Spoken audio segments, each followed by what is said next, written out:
কোটা বিরোধী আন্দোলনকে কেন্দ্র করে বিক্ষোভকারীদের সাথে আইনশৃঙ্খলা বাহিনী ও ক্ষমতাসীন রাজনৈতিক দলের কর্মীদের নজিরবিহীন সংঘাত যেন থামছেই না। কোন আন্দোলনকে কেন্দ্র করে এত কম সময়ের মধ্যে ১০০-র বেশি মানুষ নিহত হবার ঘটনা বাংলাদেশের ইতিহাসে কখনো ঘটেনি। বিভিন্ন সময় রাজনৈতিক পরিস্থিতি কিংবা সহিংসতা নিয়ন্ত্রণের জন্য কারফিউ জারি করা নতুন কোনো বিষয় নয়। সহিংসতা যখন ব্যাপকভাবে ছড়িয়ে যায় তখন তা নিয়ন্ত্রণের সর্বশেষ উপায় হিসেবে কারফিউ বিবেচনা করে সরকার। সর্বশেষ কারফিউ জারি করার ঘটনা ঘটেছিল ২০০৭ সালে। কারফিউ এমন এক সময়ে জারি করা হলো যখন পুলিশ, র্যাব এবং বিজিবির সাথে বিক্ষোভকারীদের রক্তাক্ত সংঘাত হয়েছে টানা ৪ দিন ধরে। নিয়মিত আইনশৃঙ্খলা বাহিনী কি এই পরিস্থিতি নিয়ন্ত্রণে আনতে ব্যর্থ হয়েছে? যেখানে বাংলাদেশ টেলিভিশন ভবন দখল করল দুষ্কৃতিকারীরা, পুলিশ বিজিবি সেটা ঠেকাতে পারল না। আইনমন্ত্রী আনিসুল হক মনে করছেন রাষ্ট্রের আইনশৃঙ্খলা রক্ষাকারী বাহিনী ব্যর্থ হয়নি। বিবিসি বাংলাকে তিনি জানিয়েছেন, চলমান সহিংসতা থামানো এবং রাষ্ট্রের গুরুত্বপূর্ণ স্থাপনাগুলো রক্ষা করার জন্য সরকারের কারফিউ দিতে বাধ্য হয়েছে। আইনমন্ত্রী বলছেন, যারা কোটা বিরোধী আন্দোলন করছে তারা এই সহিংসতার সাথে সম্পৃক্ত নয়। তারা এটা পরিষ্কারভাবে এই কথা জানিয়ে দিয়েছে। আমাদের কাছে আরও পরিষ্কার হয়েছে যে এটা কিছু রাজনৈতিক দলের সন্ত্রাসীদের তাদের নেতাদের উস্কানিতে করছে। সহিংসতা বন্ধ করার জন্য এবং জনগণের জানমাল রক্ষা করার জন্য যেটা করার দরকার আমরা সেটা করেছি। আমরা আশা করছি কারফিউ দিয়ে এই সমস্যার সমাধান করতে পারবো বলেও জানান আইনমন্ত্রী।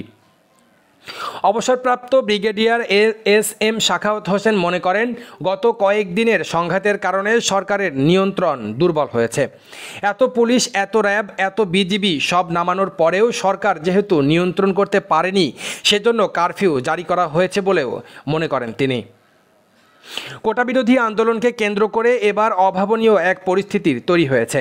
নিরাপত্তা বিশ্লেষকরা মনে করেন, সহিংসতা যখন কয়েকটি জায়গার মধ্যে সীমাবদ্ধ থাকে তখন পুলিশের জন্য পরিস্থিতি নিয়ন্ত্রণে রাখা সম্ভব হয়, কিন্তু সংঘাত যখন বিভিন্ন জায়গায় এবং অলিগলিতে ছড়িয়ে যায় তখন সেটির মোকাবেলা করা পুলিশের জন্য কঠিন হয়ে ওঠে। সাবেক আইজিপি এ.কে.এম. শহীদুল হক বলেছেন, পুরো বাংলাদেশে শহরের আনাচে কানাচে যেভাবে আন্দোলনের নামে দুর্বৃত্তরা ছড়িয়ে পড়ে, পুলিশ কেমনে পারবে? এত পুলিশ কোথায় পাবে? পুলিশের সংখ্যা সীমিত। সব জায়গায় একসাথে উত্তরা, রামপুরা, বাড্ডা, মিরপুর, মোহাম্মদপুর, যাত্রাবাড়ি, কোথায় সহিংসতা হয় নাই? শুক্রবার ঢাকার আকাশে ক্রমাগত হেলিকপ্টার চক্কর দিয়েছে।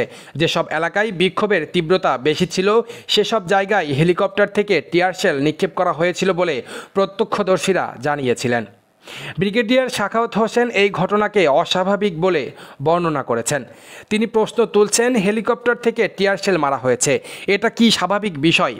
সরকারের হাতে থাকা সব ইনস্ট্রুমেন্ট ব্যবহার করার পরেও যখন পরিস্থিতি নিয়ন্ত্রণ করা না যায় তখন কারফিউ জারি করে সেনাবাহিনী নামানো হয়। আইনমন্ত্রী আনিসুল হক বিবিসি বাংলাকে জানিয়েছেন, চলমান সহিংসতা থামানো এবং রাষ্ট্রের গুরুত্বপূর্ণ স্থাপনাগুলো রক্ষা করার জন্য সরকার কারফিউ দিতে বাধ্য হয়েছে। তিনি বলেছেন, সহিংসতা বন্ধ করার জন্য এবং জনগণের জানমাল রক্ষা করার জন্য যেটা করার দরকার আমরা সেটা করেছি। আমরা আশা করছি কারফিউ দিয়ে এই সমস্যার সমাধান করতে পারবো। পর্যবেক্ষকরা মনে করেন, বিক্ষোভ দমনের জন্য কারফিউ জারি করে সেনাবাহিনী নামানো সর্বশেষ পদক্ষেপ। এরপর আর কোনো পদক্ষেপ বাকি থাকে না। সাবেক পুলিশ প্রধান শহীদুল হক বলছেন, এটাই সর্বশেষ উপায়। কারফিউ দেওয়ার অর্থ হচ্ছে জনগণকে বলা যে তোমরা ঘরে থাকো, বিনা প্রয়োজনে বাইরে আসবা না। কারফিউ দিলে আইন অমান্যকারী জনগণ ভেতরে থাকবে, যারা কারফিউ অমান্য করবে তাদের বিরুদ্ধেই ব্যবস্থা নেওয়া হবে। এটাই সর্বশেষ। বিশ্লেষকরা বলছেন, এ ধরনের পরিস্থিতিতে সেনাবাহিনী মোতায়েন করা হলে যারা সহিংসতা করতে চায় তাদের ওপর সেটি মনস্তাত্ত্বিক প্রভাব তৈরি করে। কারফিউ খুব স্বল্প সময়ের জন্য জারি করা হয়। বাংলাদেশে অতীতে বিভিন্ন সময় দেখা গেছে কারফিউ 2 থেকে 3 দিনের বেশি ছিল না। এক এক সময় এক এক প্রেক্ষাপটে জারি করা হয়েছিল কারফিউ। এর চেয়ে বেশি আর কোনো ফোর্স নেই।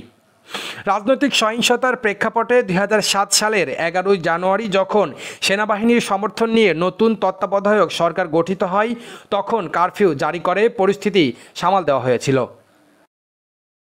রেজওয়ান ইসলাম, নিউজ বাংলা।